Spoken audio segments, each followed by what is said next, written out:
Tia Carrere, everyone.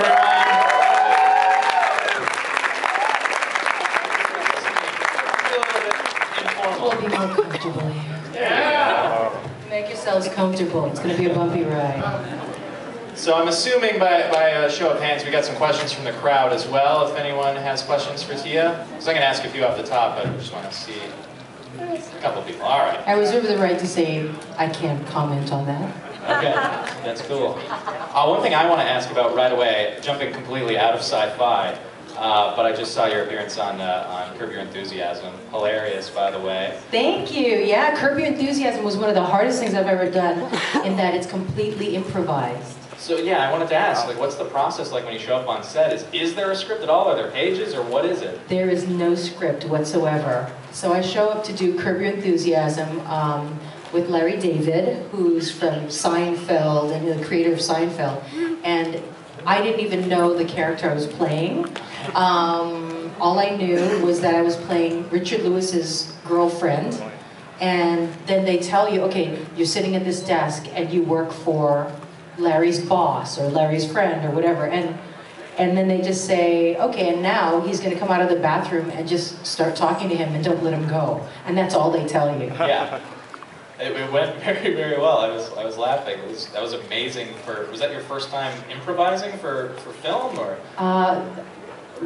No, the first time I ever improvised on film was with Marlon Brando, believe it or not, in Montreal. Yeah, that was intimidating, but that was pretty amazing, getting to improvise with Marlon Brando. But it went off into left field. It was like it went someplace I couldn't bring it back. Couldn't bring it back.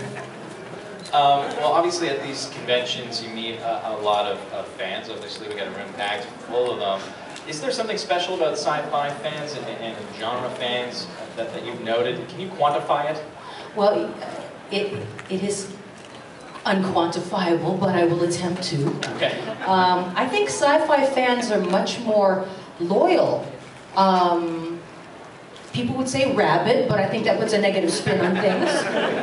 I would, take that personally, but I think when I see Star Trek, the original Star Trek with William Shatner, and it becomes an era in your life, and it's something that you carry with you forever. And I think a lot of the fans today, popular TV shows, it's like, okay, what's the new thing? What's the hot new thing this year on TV? And genre fans are the opposite of that.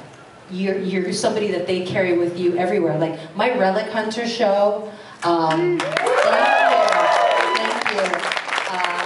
I feel the same way about it. It was a period in my life that was so much fun. And I can't tell you how many, particularly Canadian fans, that are so supportive of me, no matter what I do, and will come out to these shows and give me love, and I love that I am in their lives too for many, many years, even after the show's no longer on. Well, on the topic of Relic Hunter, it was on Space up until a couple of years ago, and I used to at the office we have the channel on a monitor, and it used to be such a warm thing to see Relic Hunter is on. It's 4 o'clock. Yeah. The day's almost over, and there's Tia. This is awesome. But this is going to be a bizarre question, but were there ever moments on Relic Hunter, and I hope you don't take any offense to this question, where you kind of went, we're kind of doing something silly here?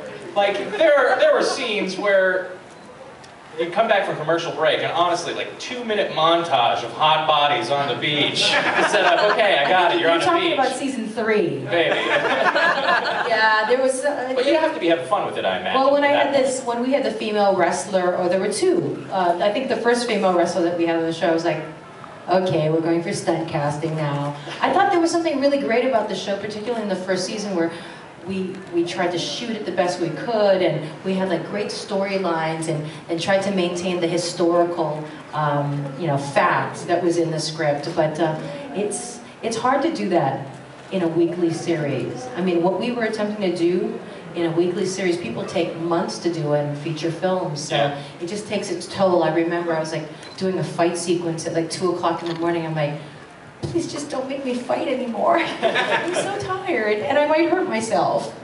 But it was fun, man. It was super fun. Is there a moment or episode or sequence that you're most proud of, or that you think back on, you know, that you share with people and say, yeah, I did that. That was really cool.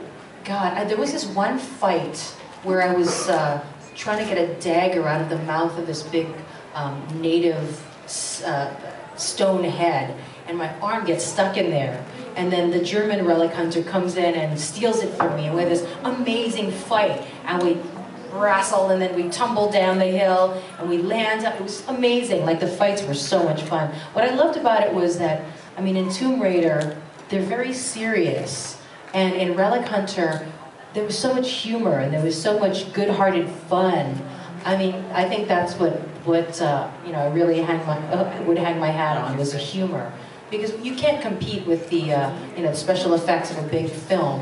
They spend like $30 million in a movie, and you know, we're spending out, I don't know what, hundreds of thousands of dollars on one episode. But I mean, it's an hour-long episode. Yeah. So what we did was we filled it with good-hearted, you know, fun and, you know, banter and like Hepburn and Tracy repartee, and I think it really, really comes across well.